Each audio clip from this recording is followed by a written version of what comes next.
Hot అంశాలపై debate news బెంచ్కి స్వాగతం. Cockroach Janata party సరికొత్తదైనటువంటి ఉద్యమానికి శ్రీకారం చుట్టింది. ఇందులో ప్రధానమైనటువంటిది ఏంటి అంటే ఢిల్లీలో వచ్చే నెలలో ఇండియా గేట్ దగ్గర నుంచి భారత మండపం దాకా 4 కిలోమీటర్ల ర్యాలీ చేస్తానంటోంది. కరెక్ట్గా బ్రిక్స్ సదస్సుకి ఒక 10 రోజుల ముందు జరగబోతుంది. బ్రిక్స్ అంటే అటు పక్కన Brazil, Russia, India, China, South ఆఫ్రికాతో పాటు ఇంకొక 5-6 దేశాలు కలిసి ఉన్నటువంటి సందర్భంలో ఆయా దేశాల ప్రతినిధులు వచ్చి ఇక్కడ చెక్ చేసే సందర్భంలో ఈ ఉద్యమం. ఒకప్పుడు ఢిల్లీలో ట్రంప్ పర్యటన సందర్భంలో జరిగినటువంటి హింసాకాండ, షాహీన్బాగ్ అల్లర్లు చూసాం. అట్లాంటి పరిస్థితి వస్తుందా లేదా వీళ్ళు ఒకరోజు ఉద్యమంతో సరిపోతుందా? మొన్న నీట్ సందర్భంగా ధర్మేంద్ర ప్రధాన్ రాజీనామా తరహాలోని ఇప్పుడు పెట్టిన కేసుల ఉపసంహరణ కోసం అంటూ చేస్తున్నటువంటి వీళ్ళ వాదనకి ప్రభుత్వం దిగొచ్చి మరొకసారి విజయాన్ని కాక్రోచ్ జనతా పార్టీకి ఇవ్వడానికి సిద్ధపడుతుందా? ఈ అంశానికి సంబంధించి చర్చలో పాల్గొంది ప్రస్తుతం అంతా పట్టున్నారు జాతీయవాద విశ్లేషకులు చాడా శాస్త్రి గారు. నమస్తే అండి. నమస్తే అండి. ఎలా చూడాలి కాక్రోచ్ జనతా పార్టీ ఉద్యమం యొక్క రూపాన్ని? ముందు నుంచి మనం చాలాసార్లు చెప్పుకుంటున్నట్టు ఇది నిజంగా విద్యార్థుల యువత ఉద్యమం కాదండి. ఎక్కడో మీకు అమెరికాలోని ఎక్కడ ఉన్నవాళ్ళు మోడీ ప్రభుత్వాన్ని దింపడానికి చాలా ప్రయత్నాలు చేస్తున్నారు. వాటిల్లో ఇది ఒక భాగం. మొన్నే అయిపోతుంది, క్లిక్ అవుతుంది అనుకున్నారు, కాలేదు. వాళ్ళకి మోడీ లాస్ట్ మినిట్లో తీసుకున్నది. అట్లాగే రైతు ఉద్యమం ఇప్పుడు కూడా ప్రభుత్వాన్ని పడకూడదు అని ట్రంప్ వచ్చినప్పుడు షాహీన్బాగ్ అట్లా. ఆ తర్వాత మీకు రిపబ్లిక్ డే ముందు రైతు ఆందోళన, ఎర్రకోట మీద దాడి అయ్యాయి. ఇవన్నీ ఏంటంటే మోడీ ప్రభుత్వాన్ని దింపాను. మోడీ ప్రభుత్వం వాళ్ళకి ఆటంకంగా ఉంది. వాళ్ళ ఎజెండా ఈ దేశాన్ని అమలు చేయడానికి కుదరటం లేదు. యూపీఏ ప్రభుత్వం ఉన్న వాళ్ళు ఎన్జిఓలే దేశాన్ని పరిపాలించేవి. నాన్ గవర్నమెంట్ ఆర్గనైజేషన్ ఏవైతే విదేశాల నుంచి నిధులు తీసుకుంటున్నారో పరోక్షంగా ఈ దేశానికి పద్ధతులన్నీ వాళ్లే నడిపేవారు. ఎందుకంటే ఒక పక్క మన్మోహన్ సింగ్ గారి క్యాబినెట్ రాజ్యాంగం ప్రకారంగా ఉండగా వేరే వెనకాతల సోనియా గాంధీ అధ్యక్షతన ఎన్ఏసీ నేషనల్ అడ్వైజరీ కౌన్సిల్ అని పెట్టి మంత్రిమండలికి సలహా మండలి అని పైన పెట్టి, రాజ్యాంగంలో ఎక్కడ లేదు అటువంటి సలహా మండలి పెట్టి దాంట్లో వేసింది ఎవరిని? సభ్యుల్ని. సోనియా గాంధీని అధ్యక్షురాలుగా వేసి ఆయన కింద వేసిన అందరినీ విదేశాల నుంచి నిధులు తీసుకుంటున్న ఎన్జిఓలు రన్ చేస్తున్న హర్ష మందిరు, జాన్ దయాళు, ఇటువంటి వాళ్ళు, యోగేంద్ర యాదవ్, ఇటువంటి వాళ్ళందరినీ సభ్యులుగా పెట్టారు. వాళ్ళు ఇచ్చిన సలహాల ప్రకారం మన్మోహన్ సింగ్ గారు పరిపాలించారు. ఎప్పుడైతే 2014లో యూపీఏ ప్రభుత్వం పడిపోయిందో ఈ విదేశీ ఎన్జిఓలందరికీ ఇబ్బంది పట్టుకుంది. విదేశీ నుంచి నిధులు వస్తున్న ఎన్జిఓలందరికీ ఇబ్బంది పట్టుకుంది. ఎఫ్సిఆర్ఏ ఎప్పుడైతే చట్టం కొంచెం బిగిస్తున్నారో అది కూడా నిధులు రావడానికి ఇబ్బంది పడుకోదు. సో వీటన్నిటికైనా తమకు వ్యతిరేకంగా ఉన్న ప్రభుత్వం ఇక్కడ ఉంది. అందుకని ఈ ప్రభుత్వాన్ని ఎలాగైనా దింపేయాలి. వాళ్ళకి ఏంటంటే భారతదేశం ఎదగడం ఇష్టం లేదండి. వాళ్ళ గ్రూప్లోకి భారతదేశం వెళ్ళడం ఇష్టం లేదు. సో భారతదేశం ఎదగడానికి ఇష్టం లేదంటే ఇక్కడ రెండు చేయాలి. మోడీని దింపేయాలి. మోడీని దింపేద్దాం అనుకుంటే ఎన్నికల ద్వారా జరగటం లేదు. ఎన్ని ప్రయత్నాలు చేసినా, ఎన్నికల కమిషన్ తిట్టినా, ఈవీఎంలు తిట్టినా, ఏం చేసినా ప్రజలు మోడీ వెనకాతలు ఉన్నారు. మోడీని ఎన్నికల ద్వారా దింపలేకపోతున్నారు. ఇంకా మరో మార్గం ఏంటి? నేపాల్లోని, శ్రీలంకలోని, తర్వాత బంగ్లాదేశ్లోని మార్చినట్టు ఇక్కడ మార్చడానికి ప్రయత్నాలు చేస్తున్నారు. ఈ ప్రయత్నాలు 20 నుంచి ఊపందుకున్నాయి. ఎందుకంటే 19లో వాళ్ళు గెలుస్తారని ఊహించలేదు మోడీ. మళ్ళీ 14లో ఏదో ఫ్లూక్ గా గెలిచేశాడు. మన్మోహన్ సింగ్ ప్రభుత్వం వ్యతిరేకత వల్ల మోడీ గెలిచేశాడు తప్పితే 19లో ఖచ్చితంగా గెలుస్తారని వాళ్ళు ఊహించలేదు. ఎప్పుడైతే 19లో మోడీ రెండోసారి గెలిచాడో, అది భారీ మెజార్టీతో గెలిచాడో, అప్పటి నుంచి విదేశీ శక్తులకు ఇబ్బందికరంగా మారింది. అందుకనే చూడండి, మీకు 20 నుంచి దాడులు ఎక్కువయ్యాయి. 20 నుంచి దాడులు ఎక్కువ అలాగా ఎప్పటికింకా ఉధృతం అయ్యాయి. ఇప్పుడు ఈ కాక్రోచ్ జనతా పార్టీ వెనకాల రోజు బయటపడుతున్న విషయాలు వింటుంటే చాలా ఆశ్చర్యం వేస్తుంది. ఎవరో ఒక కుర్రాడు, ఎందుకంటే మే 14వ తారీఖు నాడు 15వ తారీఖులో ఆ ప్రాంతంలో చీఫ్ జస్టిస్ గారు బొద్దింక అది కామెంట్ చేశారు, కొందరు లాయర్లు దృష్టిలో పెట్టుకొని. సరైన సర్టిఫికెట్లు అవి లేకుండా లా చేస్తూ వాళ్ళు వచ్చి వ్యవస్థ మీద పడి బొద్దింకలా బతికేస్తున్నారు అని.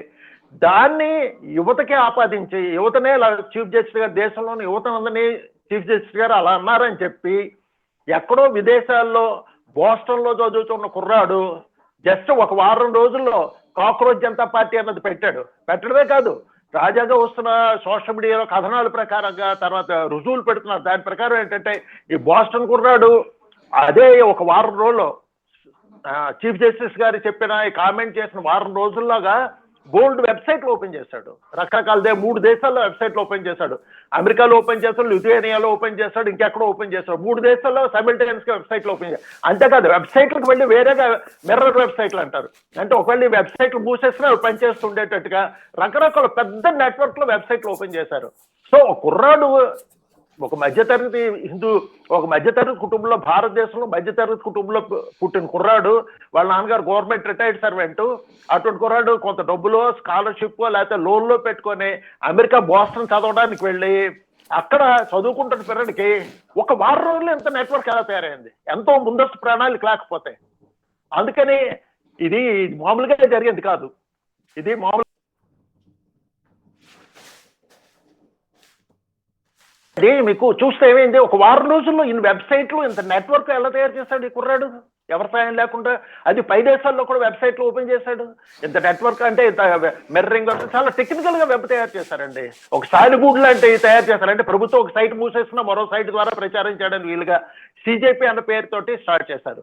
ఇవన్నీ బాగానే ఉన్నాయి. ఇంకా విచిత్రం ఏంటంటే కుర్రాడు మెయిన్ ఈ సిజేపీ పార్టీ అభిజిత్ దిక్కే ఎవరైతే ఉన్నారో ఆ కుర్రాడు బోస్టన్ లో చదువుకుంటున్నాడు. 24 సెప్టెంబర్లోనే సెమిస్టర్, సెప్టెంబర్ 3వ తారీఖు నుంచి సెమిస్టర్ ప్రారంభం అయితే ఆగస్టు 30వ తారీఖు నుంచి సెప్టెంబర్ 20వ తారీఖు దాకా టర్కీలోని ఇస్తాంబుల్లో ఉన్నట్టుగా ఒక అతను ట్విట్టర్లో ఆరోపించాడండి. ఆరోపించడమే కాదు, అభిజిత్ దిక్కే గారి ఇన్స్టాగ్రామ్ అకౌంట్ లో ఆయన ఆ రోజు ఇస్తాంబుల్లో ఉన్నట్లు స్టేటస్లు పెట్టాడు. ఆగస్టు 30వ తారీఖు నాడు నేను ఇస్తాంబుల్లో ఉన్నాను, మళ్ళీ సెప్టెంబర్ 26వ తారీఖు నాడు కూడా ఇస్తాంబుల్లో ఉన్నాను, టర్కీలో ఉన్నాను.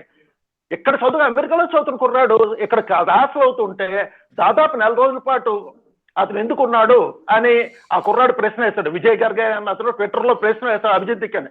అతని దగ్గర నుంచి ఏ రకమైన జవాబు రాలేదు. ఇదంతా చూడపోతే ఏంటో ఒక సాధారణంగా యువత మొదలెట్టింది కాదు అని అనిపిస్తోంది. అట్లాగే రెండో వ్యక్తి ఆ సౌరవ్ దాస్ అన్న కుర్రాడు ఉన్నాడు, ఇంకా ఈ అభిజిత్ దిక్ తర్వాత ముఖ్యమైన వ్యక్తి. ఆ కుర్రాడి చరిత్ర చూస్తే ఈ మధ్య సోషల్ మీడియాలో చాలా దారుణమైన విషయాలు వస్తున్నాయి. తను ఏంటి 2013లోనే ట్విట్టర్ అకౌంట్ ఓపెన్ చేశాడు. 1999లో పుట్టాడు, అంటే జస్ట్ 14 ఏళ్ళకి ట్విట్టర్ అకౌంట్ ఓపెన్ చేశాడు.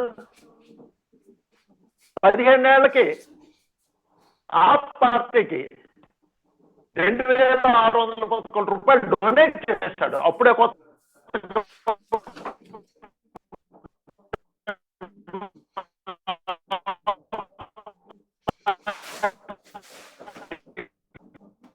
2611 అంటే 20 రోజు ఆ పార్టీకి డొనేట్ చేశారు. 2 ఏళ్ళకి. ఏంటంటే అసలు ఏమన్నా అసలు వర్క్ ఆర్టీగా చేస్తున్నాను అంటున్నాడు, చేస్తానంటున్నాడు, అన్ని బాగానే ఉన్నాయి.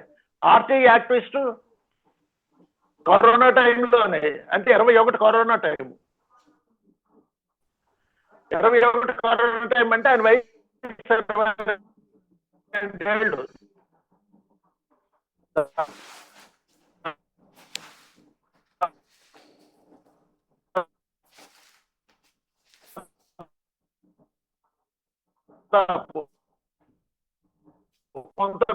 పంతొమ్మిది 1999లో పుట్టేషన్ గురించి వివరాలు కావాలని వరుస మీద ప్రభుత్వానికి ఆర్టీ కుర్రాడికి వివరాలు తెలీదు. ఏం చదువుకున్నాడో బస్ ఏదో వీళ్ళు పెట్టారని చెప్పి ట్విట్టర్లోనే ఆయన పలానా ఇంట్లో ఉంటున్నాడు, ఆ ఇంటికి నెలకు 10 లక్షలు 8 లక్షలు అద్దె కొడుతూ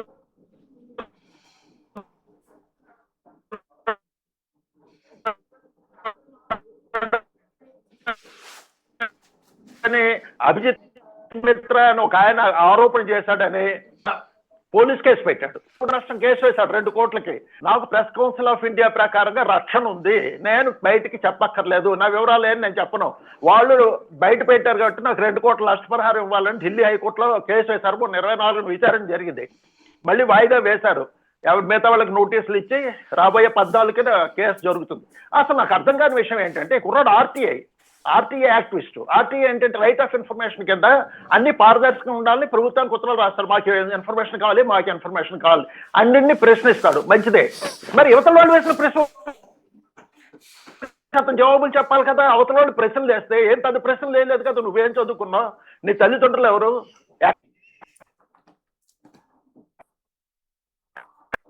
మీ సొంత ఊరేది, ఎక్కడి నుంచి విషయాలు అవి చెప్పడానికి దాచుకోవడం ఎందుకు? లేకపోతే అందరి దగ్గర ప్రతి వాళ్ళని మేము ప్రశ్నిస్తాం అవుతున్నప్పుడు మరి అతను ప్రశ్నించినప్పుడు అతను జవాబులు చెప్పాలి కదా, చెప్పడం లేదు. సో మీరు చూస్తే ఈ మొత్తం మొత్తం ఇదంతా చూస్తే ఇది యాక్చువల్గా ఏదో యువత వచ్చి సడన్ గా బొద్దెంకుల ఉద్యమం మొదలెట్టేది కాదు. దీని వెనకట్ల ఏదో చాలా పెద్ద నెట్వర్క్ ఉంది, వాళ్ళే ఇది చేస్తున్నారు. వాళ్ళ ఆధ్వర్యంలోనే చూస్తే ఢిల్లీలో జంతర్ మంతర్ దగ్గర జరిగింది. ఢిల్లీ జంతర్ మంతర్ దగ్గర జరిగింది కూడా 20 రోజుల్లో పెద్ద జనం లేరు, రోజుకు 300-400 మంది 500 మంది కూడా రాలేదు. 20వ తారీఖు నాడు ఎవరెవరో తోలుకొని వచ్చారు, వేల మంది వచ్చారు తప్పితే వీళ్ళకి నిజమైన ప్రజల సపోర్ట్ లేదు. రేపు వీళ్ళు ధర్నా పెడతా ఉంటున్నారు, ఎవరు వస్తారు మళ్ళీ? జేఎన్యూ విద్యార్థులు, ఆప్ విద్యార్థులు, లేకపోతే కాంగ్రెస్ కార్యకర్తలు, సమాజ్వాదీ పార్టీ కార్యకర్తలు వీళ్ళు వస్తారు. కానీ నిజమైన యువత ఎవరు రోడ్డు మీదకి రారు వీళ్ళ మాటలు నమ్మి. అందుకని బహుశా ఈలోగా వీళ్ళ మీద ఏదో చర్యలు తీసుకుంటుంది ప్రభుత్వం. ఎందుకంటే బ్రిక్స్ చాలా అంతర్జాతీయ స్థాయి సమావేశం, ప్రభుత్వానికి చాలా ముఖ్యమైన సమావేశం కాబట్టి ఖచ్చితంగా ఏమైనా చర్యలు తీసుకుంటుందని అనుకుంటున్నాను. అంటే ఇక్కడ వీళ్ళు ఆల్రెడీ స్కూళ్ళకి వెళ్ళటం, ఆ స్కూళ్ళ పరిస్థితుల గురించి చేయడం ద్వారా మేము దేశంలో మంచి మార్పుకి ప్రయత్నిస్తున్నాం అని చేస్తున్న ప్రచారం గురించి ఏమంటారు? వీళ్ళు యాక్చువల్గా ఇప్పుడు అభిజిత్ దిప్కే కావచ్చు, సౌరవ్ దాస్ కావచ్చు, అశోక్ రాణా కావచ్చు, వీళ్ళు 4-5 టాప్లో 4-5 కొత్త వాళ్ళు కాదండి. వీళ్ళు రాజకీయాలకి 2014 నుంచి వీళ్ళందరూ ఆప్ పార్టీ వెనకాతలు ఉన్నారు. కొంతమంది ఆప్లో మీడియా కన్వీనర్లుగా, స్పోక్స్ పర్సన్స్గా కూడా పనిచేశారు. సో వీళ్ళకి రాజకీయం ఏం కొత్త కాదు. ఇప్పుడే సడన్గా విద్యార్థుల గురించి ఎందుకు వచ్చింది? 10 ఏళ్ళు ఢిల్లీలో ఆ ప్రభుత్వం ఉంది కదా, అప్పుడు విద్యార్థుల సమస్యలు బుర్రలోకి ఎక్కలేదా? ఈ సమస్యలు సడన్గా వచ్చినవి కాదు కదా. చిన్నప్పటి నుంచి స్కూల్ సమస్యలు ఉన్నాయి. క్లాసులు సరిగ్గా లేకపోవడం, బెంచీలు సరిగ్గా లేకపోవడం, కరెంట్ లేకపోవడం, మరుగుదొడ్లు లేకపోవడం, ఏదేమైనా కొత్త సమస్య? మరి అట్లీస్ట్ 10 ఏళ్ళలో నా ప్రభుత్వంలో ఢిల్లీ సమస్యలు ఎందుకు పరిష్కరించలేదు? ఢిల్లీలో నిన్న కేసు బయటకు వచ్చింది. 2012లో షీలా దీక్షిత్ గారు ఉండగా ఒక స్కూల్ బాగు చేయించారు, పాడైపోయిందని చెప్పి 2 అంతస్తుల స్కూల్ భవనం ఇప్పుడు డబ్బులు కోట్లు ఖర్చు పెట్టి బాగు చేయించారు. 2012లో బాగు చేస్తే 2015లో ఢిల్లీలో ఆ ప్రభుత్వం వచ్చింది. అప్పటికే ఆ బిల్డింగ్ మళ్ళీ పాడైపోయింది. ఎంతలో పాడైపోయింది అంటే దీంట్లో క్లాసులు జరిగితే విద్యార్థులు ప్రమాదం. అంటే విద్యార్థుల్ని వచ్చేద్దాం. 2016లో బిల్డింగ్ బాగు చేయడానికి మొదలెట్టారు. పాత బిల్డింగ్ బాగాలేదు, ఇంకా మరి రిపేర్లు చేయడానికి కుదరదని చెప్పి దాన్ని పూర్తిగా పడగొట్టేసి 5 అంతస్తులు కొత్త భవనం కట్టారు. ఎంతతోటి? అన్ని ఖర్చులు కలిపి 33 కోట్లు ఖర్చు పెట్టి 5 అంతస్తుల బిల్డింగ్ కట్టారు. అది ఇనాగ్రేషన్ ఎప్పుడైంది? ఆ ప్రభుత్వం కేజ్రీవాల్ ఉండగానే 16లో మొదలెడితే 20 పూర్తయింది, 2020లో పూర్తయింది. 2020లో పూర్తయింది. మరి విచిత్రం ఏంటి తెలుసా? ఇంకా 16 పూర్తిగా కంప్లీట్ అవ్వలేదు. అంటే 5 సంవత్సరాలు, 2015 చివరికే అప్పుడే ఆ బిల్డింగ్ కారడం, ఆ తర్వాత గోళ్ళ పడుగులు తర్వాత సీలింగ్ స్లాబులు పడిపోవడం ఇవన్నీ జరిగాయి. ఆ మధ్య ఇన్స్పెక్ట్ చేసి, అధికారులు ఇన్స్పెక్ట్ చేసి బిల్డింగ్ లో క్లాసులు నడపడానికి వీల్లేదు, విద్యార్థుల ప్రమాదం, బిల్డింగ్ క్లోజ్ చేసేయాలంటే తాళాలేసి మళ్ళీ రమారం 8,000 మంది విద్యార్థుల్ని మిగతా స్కూల్కి ఢిల్లీలో పనిచేశారు. అంటే తమ పార్టీ ఏదైతే ఆ ప్రభుత్వం ఢిల్లీలో ఉందో చిన్నది. ఢిల్లీ అంటే ఆల్మోస్ట్ చెప్పాలంటే ఒక స్టేట్ అండ్ సైజ్ కూడా కాదు, బడ్జెట్ చాలా ఎక్కువ, క్యాపిటల్ కాబట్టి ఢిల్లీ రాష్ట్ర ప్రభుత్వానికి. అటువంటి రాష్ట్రంలో వీళ్ళే మార్పులు తీసుకురాలేపారు స్కూళ్ళలోనే. ఇలా చూస్తే మీకు చాలా స్కూల్ ఢిల్లీలో ఇలాగ ఉన్నాయట పరిస్థితి. మరి ఆ ప్రభుత్వమే కదా, ఆ ప్రభుత్వం వీళ్ళ కేజ్రీవాల్ గారి శిష్యులే వీళ్ళందరూ. ఢిల్లీలో ఎందుకు చేయలేదు? అదే తరహా పంజాబ్లో కూడా ఇప్పుడు తాజాగా వీడియోలు వస్తున్నాయి. అక్కడ స్కూల్ బాగాలేవు, తర్వాత పైకప్పులు లేవు, క్లాసుల్లో పిల్లలు కూర్చోవడానికి బెంచీలు లేవు, టాయిలెట్స్ లేవని. ఎవరి తప్పు? కేంద్ర ప్రభుత్వం ఉందా తప్పు దీనంతటికే? రాష్ట్ర ప్రభుత్వాలు ఎందుకు చేయటం లేదు? సో వీళ్ళు చేస్తుంది రాజకీయం. వీళ్ళు అందుకనే మొన్న ఏం జరిగింది, సౌరవ్ దాస్ గారు ఢిల్లీ వెళ్ళి స్కూల్ చూశారు, స్కూల్ పరిస్థితి బాగోలేదు, వీడియో అంతా తీశారు. వీళ్ళు యాక్చువల్గా ఏం చేస్తారంటే బీజేపీ రాష్ట్రాలకు వెళ్తున్నారు, రాజస్థాన్, మహారాష్ట్ర, యూపీ ఇటువంటి స్టేట్లోకి వెళ్ళి స్కూల్ పరిస్థితి బాగోలేదు అంటున్నారు. సోషల్ మీడియాలో వాళ్ళు వెక్కిరిస్తున్నారు. మీరు విద్యార్థుల గురించి అన్నప్పుడు ఒక బీజేపీ రాష్ట్రాలకు ఎందుకు వెళ్తున్నారు? అపోజిషన్ పరిపాలిస్తున్న తెలంగాణ, తర్వాత కర్ణాటక, ఇప్పుడు ఢిల్లీలో బీజేపీ గవర్నమెంట్ ఉంది కాబట్టి సౌరవ్ దాస్ ఏం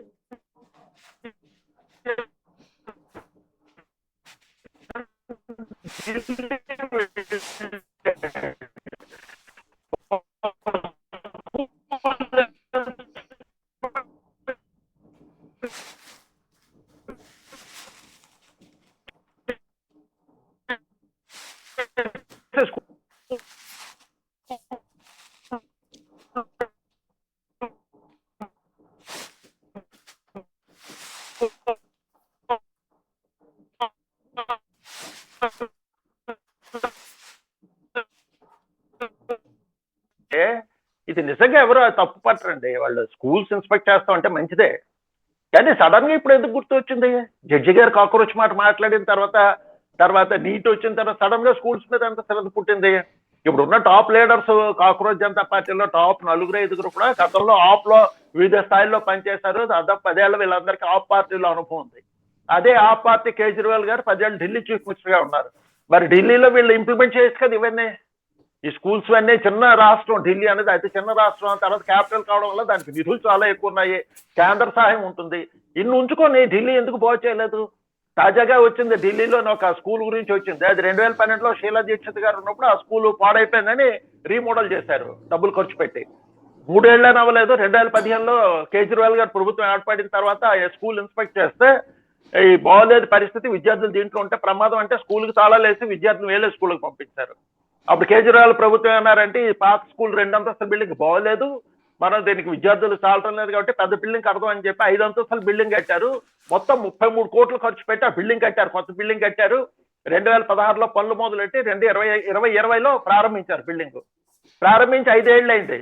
ఢిల్లీ ప్రభుత్వం వచ్చింది, బీజేపీ ప్రభుత్వం వచ్చింది ఢిల్లీలో. ఈ మధ్య వెళ్ళి ఆ స్కూల్ ఇన్స్పెక్ట్ చేస్తే ఆ స్కూల్ నిండా పొగుళ్ళు, పైన స్లాబ్ పెచ్చులు ఊడిపోయి, కింద ఫ్లోరింగ్ పాడైపోయి, బాత్రూమ్లు పాడైపోయి, పరం దారిద్రంగా తయారైంది స్కూల్.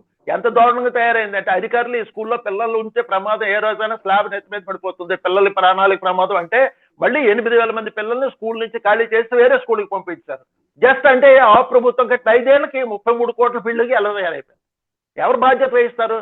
మరి ఆ ప్రభుత్వం ఉన్నప్పుడు, ఆ ప్రభుత్వానికి వీళ్ళు పనిచేసినప్పుడు వీళ్ళకి బాధ్యత లేదా? మరి ఆ చిన్న రాష్ట్రంలోనే వీళ్ళు ఏ మార్పులు తీసుకురాపోయారు? విద్యా వ్యవస్థలో స్కూళ్ళ పరిస్థితి బాగోలేదు. ఇప్పుడు తీసుకొచ్చి దేశం అంతా వీళ్ళు స్కూల్లో మారుస్తారా? పిల్లలు విద్యార్థుల గురించి వీళ్ళు పట్టించుకుంటారా? పోనీ అదే అయిపోయింది, ఢిల్లీ అయిపోయింది. 4 ఏళ్ళు బట్టి పంజాబ్ లో పనిచేస్తున్నది అదే ఆ ప్రభుత్వం, కేజ్రీవాల్ ప్రభుత్వం. మరి అక్కడ పంజాబ్ లో బాగుపడాలి కదా. పంజాబ్ లో స్కూల్ పరిస్థితి ఇంకా దారుణంగా ఉంది, ఢిల్లీలోనే ఉంది. స్కూల్స్ పరిస్థితి బాగాలేదు, రూఫులు లేవు, విద్యార్థులకు టాయిలెట్స్ లేవు, బెంచీలు లేవు. మరి పక్క 2 రాష్ట్రాలు శుభ్రంగా బాగు చేయించి ప్రజలకు చూపించాలి కదా. మా ప్రభుత్వం అయితే మేము ఎంత గొప్పగా చేస్తాము అని చూపించలేదు. అక్కడ ఫెయిల్ అయిపోయి మేము ఇప్పుడు బీజేపీ రాష్ట్రానికి వచ్చి రాజస్థాన్ లో స్కూల్ పోలేవు, మహారాష్ట్రలో స్కూల్ పోలేదు. ఎందుకు ఈ నాటకాలు? ఎవరి గురించి ఇలా వెక్కిరిస్తాడు? సౌరవ్ దాస్ మన ఢిల్లీలో ఒక స్కూల్ చూసి వీడియో తీశాడు, చాలా దారుణంగా ఉంది, ఢిల్లీలో స్కూల్ పరిస్థితి బాగోలేదని వీడియో తీసి అప్లోడ్ చేసి మళ్ళీ అది తెలిసింది ఇది స్కూల్ కట్టింది ఆఫ్ టైంలో 6 ఏళ్ల కిందట కట్టారంటే వీడియో మళ్ళీ పీకేశాడు, సోషల్ మీడియా పోస్ట్ పీకేశాడు. వీళ్ళకి ఎంత శ్రద్ధ, ఎంత ఇది ఉంది. ఇదంతా మొత్తం ఏంటంటే రాజకీయం తప్పితే దీని వెనకాల వీళ్ళకి చిత్తశుద్ధి లేదు. నిజంగా విద్యార్థుల సమస్య మీద చిత్తశుద్ధి లేదు.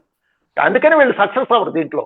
మొన్న కూడా ఇప్పుడు యాక్చువల్గా మరొకటి, ఏదైనా ప్రభుత్వ కార్యాలయానికి కానీ ప్రభుత్వ స్కూల్కి వెళ్ళాలంటే సంబంధిత అధికారులు ముందు కన్సల్ట్ చేసి పెర్మిషన్ తీసుకోలేదు. ఎవరు పెడితే వాళ్ళు 10 మంది స్కూల్లో క్లాసులు చెప్తూ ఉంటే దూరిపోతూ ఉంటాను, లేకపోతే తహసీల్దార్ ఆఫీస్లో 10 మందిని వేసుకొని దూరిపోతాను, తహసీల్దార్ ఫిల్టీ కొట్టుకుంటా అంటే కుదరదు.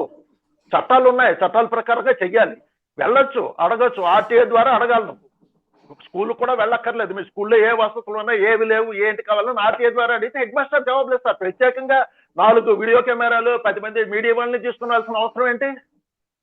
లేకపోతే అధికారికంగా పెర్మిషన్ తీసుకోవాలి. మేము పలానా స్కూల్ చూద్దాం అనుకుంటున్నాం, ఆ స్కూల్ మీద కంప్లైంట్స్ వస్తున్నాయి, మాకు వీడియో తీసుకోవడానికి, స్కూల్లో ఏ సదుపాయాలు లేవో రికార్డ్ చేసుకోవడానికి మాకు పెర్మిషన్ ఇవ్వండి అని డిఓ గారిని పెర్మిషన్ అడగాలి.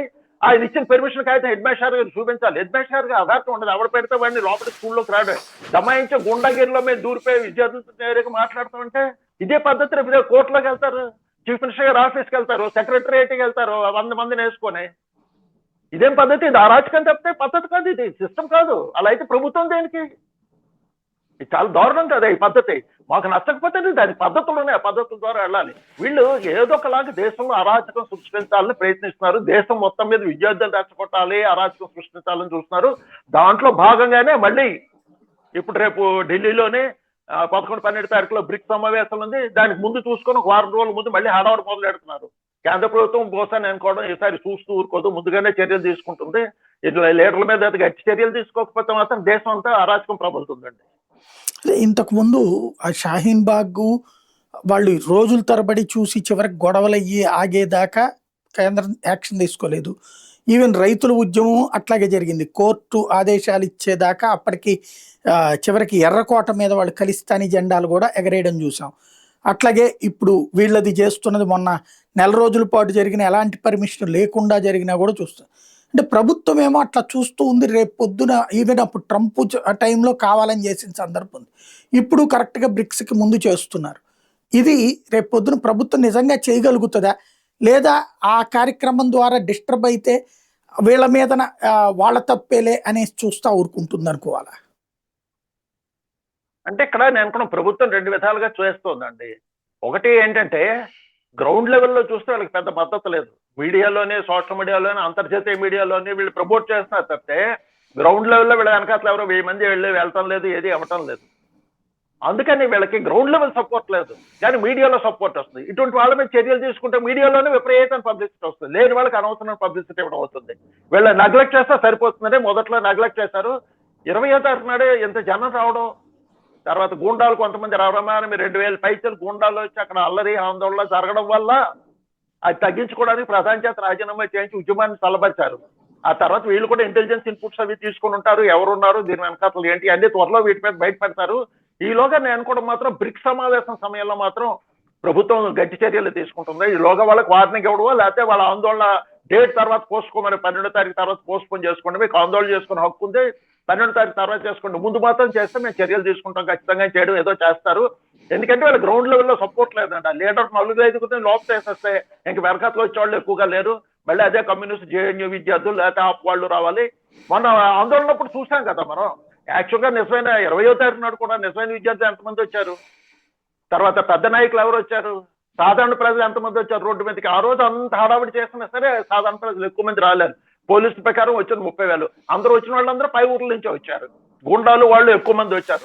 తప్పితే సాధారణ విద్యలు, యూనివర్సిటీ విద్యార్థులు అటువంటి వాళ్ళు వచ్చిన వాళ్ళు తక్కువ. ఇప్పుడు కూడా ఢిల్లీలో నేను కూడా వాళ్ళకి ఇంటెలిజెన్స్ ఇన్పుట్ ప్రకారం పెద్దగా వాళ్ళకి సపోర్ట్ ఉండదని అనుకుంటున్నారు. ఏమైనా సరే ముందు జాగ్రత్త చర్యలు తీసుకుంటే దేశం పరువు నిలబడుతుందండి. ప్రధానంగా రాబోయేటటువంటి రోజులలో ఇప్పటికే దీని తర్వాత కాలంలో జార్ఖండ్లో ఉద్యమమా, లేకపోతే మొన్న బీహార్లో ఉద్యమం, చివరికి 6 ఏళ్ల పిల్లోడిని కూడా అరెస్ట్ చేసే అంతటి అరాచకానికి పాల్పడుతోంది బీజేపీ గవర్నమెంట్ అన్నటువంటిది ఇటు వామపక్ష విద్యార్థి సంఘాలతో పాటుగా సిజేపీ కూడా హైలైట్ చేస్తున్నాయి. ఎలా చూడాలి? యాక్చువల్గా ఇది ఏమైందంటే వీళ్ళకి ఒక ఈ తరహా ఉద్యమాలు ఏంటంటే మీకు మన అదేంటంటే దాన్ని ఇజ్రాయెల్ దగ్గర గాజా ఆ ప్రాంతాల్లో ఈ ముస్లిమ్స్ చేస్తారండి. వాళ్ళు ఏం చేస్తారంటే చిన్నపిల్లల్ని, ఆడవాళ్ళని ముందు పెడతారు. ముందు పెట్టి వెనకాతల వాళ్ళు ఉంటారు. ఆందోళన చేయడం, రాళ్లు విసరడం ఈ వీళ్ళకే చేయిస్తే పోలీసులు ఏదైనా చర్యలు తీసుకుంటే అదిగో చిన్నపిల్లల మీద రాళ్లు, చిన్నపిల్లల మీద ఫైరింగ్ చేస్తారు, చిన్నపిల్లల మీద లాఠీ చేస్తారు, ఆడవాళ్ళ మీద లాఠీ చేశారు. మీకు గుర్తుంటే మనకు ఆర్టికల్ 370 తీయక ముందు కాశ్మీర్లో చూడండి తరచుగా రాళ్ల దాడులు జరిగేది. సెక్యూరిటీ ఫోర్స్ ఎవరు వేశారు రాళ్ళు? చిన్నపిల్లలు వేసేవారు. 15 లో పిల్లలు, లేకపోతే కొంతమంది ఆడవాళ్ళు. ఎందుకు వీళ్ళు వేసేవారు రాళ్ళు అంటే అదొక రకమైన వ్యూహం అన్నమాట. అదొక రకమైన వ్యూహం ఏంటంటే వీళ్ళు వెనకాతలు ఉంటారు, ఆడవాళ్ళ మీద కానీ వీళ్ళ మీద కానీ సెక్యూరిటీ ఫోర్సెస్ చర్యలు తీసుకుంటే పిల్లలు కొట్టారు, వీళ్ళని కొట్టారు అని చెప్పి మీడియాలో విపరీతంగా ప్రచారం చేసుకోవడానికి అదే పద్ధతి, అదే ఫాలో అవుతున్నారు. ఇప్పుడే కాదు, మీకు షాహీన్బాగ్ అడవుల్లో చూసుకున్నా సరే, షాహీన్బాగ్ అల్లర్లో ఢిల్లీలో చూసుకున్నా సరే, ఆప్ ముఖ్య నేత ఎవరైతే ఉన్నాడో ఆ కౌన్సిలర్ని అతనికి ఇప్పుడు యావజ్జీవ కారాగార శిక్ష వేశారు.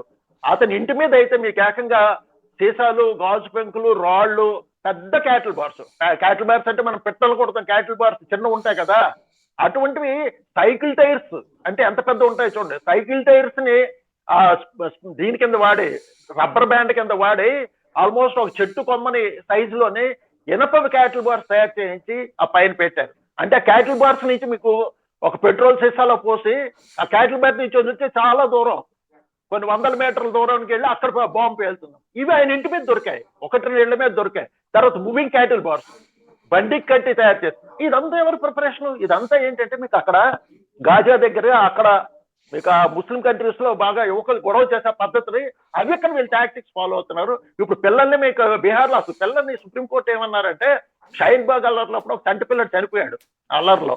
ఆ తల్లి ఎందుకంటే అంటే చలి వల్ల చనిపోయాడు, అనారోగ్యం వచ్చేసింది, చలి లేకపోయి ఎవరు అసలు చంటి పిల్లల్ని ఆందోళనకు తీసుకెళ్లి ఢిల్లీ చలికాలంలో రోడ్ల మీద 2 గంటల సేపు నిలబెట్టమన్నారు చిన్నపిల్లల్ని. అప్పుడు సుప్రీంకోర్టు ఏమన్నారంటే చిన్నపిల్లలను ఆందోళనలో ఉపయోగించడానికి వీల్లేదని. నిన్న మరి వీళ్ళు బీహార్లో చంటిపిల్లల్ని ఎలా తీసుకెళ్లారు? 6 ఏళ్ల కుర్రాడిని అసలు ఆందోళనకి ఎలా తీసుకెళ్లారు? వాళ్ళ మీద కేంద్ర ప్రభుత్వం చర్యలు తీసుకోవాలి. ఎందుకంటే చైల్డ్ ప్రొటెక్షన్ కమిషన్ ఉంది, కేంద్ర కమిషన్ ఉంది. కేంద్ర కమిషన్ ఎవరైతే ఆ పిల్లల్ని తీసుకుని వచ్చారో ఆ తల్లిదండ్రులు కానీ పెద్దవాళ్ళు కానీ ఎవరైతే వాళ్ళ మీద గట్టిగా చర్యలు తీసుకోవాలి. మొదట్లో ఆపకపోతే చాలా మంది పిల్లలు రోడ్డు మీదకి వస్తారు, వాళ్ళ భవిష్యత్తు నాశనం అయిపోతుంది, వాళ్ళ ప్రమాదాలు, ప్రాణాలకు ప్రమాదం. నిన్న జరిగింది కూడా ఏంటంటే ఆ కుర్రాడు ఇక్కడ బాష్పాయ్ అది ప్రయోగిస్తున్నారు, లాఠీ చార్జ్ చేస్తున్నారు. ఆ మధ్యలో ఆ పిల్ల అందరు పెద్దవాళ్ళ మధ్యలో పిల్లడు ఒక్కడు ఉండిపోయాడు. అందుకని పోలీసులు ఆ పిల్లల్ని కాపాడడానికి తీసుకెళ్ళాడు. నేను వీడియోలో కూడా చూసాను. ఆ పిల్లండి మీ మమ్మీ ఎక్కడ ఉంది, మీ మమ్మీ ఎక్కడ ఉందని పోలీసులు అడగడం వినిపించింది. ఆ తల్లికి తీసుకెళ్ళి ఆ పిల్లల్ని అప్పచెప్పారు పోలీసులు. వీళ్ళు అప్పటికే ఏం చేశారు, ఆ కుర్రాన్ని పోలీసులు 6 ఏళ్ల పిల్లల్ని అరెస్ట్ చేస్తారు మోడీ ప్రభుత్వం అంటూ పెద్ద హెడ్లైన్స్ సోషల్ మీడియాలోనే హడావుడి చేశారు. అసలు 6 ఏళ్ల పిల్లల్ని ఎలా తీసుకొచ్చారు, ఎందుకు తీసుకొచ్చారు, అడిగిన వాళ్ళని ముందు అరెస్ట్ చేయాలి. అందుకని రాబోయే రోజుల్లో ఇటువంటి చాలా ప్రయోగాలు చేస్తారండి. ఇటు ఒక్క దాంతో ఆగదు. వాళ్ళ అల్టిమేట్ టార్గెట్ అంటే ఇమీడియట్ టార్గెట్ వాళ్ళకి 27లో జరగబోయే ఉత్తరప్రదేశ్ ఎన్నికలు, తర్వాత 29లో జరగబోయే లోక్సభ ఎన్నికలు. ఇది ఫైనల్ బ్యాటిల్ మోడీ ప్రభుత్వానికి విదేశీ శక్తులకి జరగబోతున్న ఫైనల్ బ్యాటిల్. ఈ చివరి యుద్ధంలో కానీ ఈ చివరి యుద్ధంలో వాళ్ళు ఓడిపోతే మళ్ళీ చాలా ఇబ్బంది జరుగుతుందని చెప్పి వాళ్ళు చాలా అన్ని శక్తులు ఒడ్డుతున్నారు, అన్ని రకాలుగా ఒడ్డుతున్నారు. ఎందుకంటే ఇప్పుడు మీరు తాజాగా చూస్తే ఆర్ఎస్ఎస్ చీఫ్ గారు అమెరికా వెళ్తే ఆర్ఎస్ చీఫ్ గారు అమెరికా పర్యటన వ్యతిరేకిస్తున్నారు. ఎవరు వ్యతిరేకిస్తున్నారు? అక్కడ లోకల్ గ్రూపులు. ఓ హిందూ గ్రూప్ పెట్టుకొని, హిందూ రైట్స్ ఫోరం అనేదో గ్రూప్ పేరు పెట్టుకొని ఆర్ఎస్ఎస్ ఆయన ప్రముఖుని పర్యటన, మోహన్ భగత్ గారి పర్యటన వ్యతిరేకిస్తున్నారు. ఇంకా వ్యతిరేకిస్తున్న సంఘాలు అనేవి వాటి ఫండింగ్ ఎవరు ఇస్తున్నారు? పాకిస్తాన్ దేశం, మిగతా ముస్లిం దేశాల సంస్థలు అవన్నీ వ్యతిరేకిస్తున్నారు. దానికి మద్దతు ఎవరు ఇస్తారు? మన దేశంలో లెఫ్ట్ పార్టీలు, అమెరికాలో ఉన్న వామపక్ష భావజాలాలు, ఈ లెఫ్ట్ మీడియా, వీళ్ళు మద్దతు ఇస్తున్నారు. కళ్ళెదురుగా కనిపిస్తుంది. ఇదంతా ఏంటంటే ఒక ముఠా. ఈ ప్రభుత్వం వీళ్ళకు ఉండడం నష్టలేదు. ఆ ప్రభుత్వాన్ని తెప్పడానికి అన్ని రకాలుగా చేస్తారు. రాబోయే రోజుల్లో ఇంకా గట్టి గట్టి ప్రయత్నాలు చేస్తూ ఉంటారు. ప్రజలు అప్రమత్తంగా ఉండాలండి. థ్యాంక్ యూ వెరీ మచ్ అండి. ఇది పరిస్థితి. కాక్రోచ్ జనతా పార్టీ అయితే ఢిల్లీలో ఉద్యమం మొన్నటిసారి చేసి విజయం సాధించాం కాబట్టి మరొకసారి విజయం సాధిస్తామంటుంది. కానీ వాళ్ళని నిలువరించకపోతే దేశ ప్రతిష్టని ప్రపంచం ముందును తీయడానికి చేస్తున్న ప్రయత్నం ఏమవుతుందో చూడాల్సి ఉంది.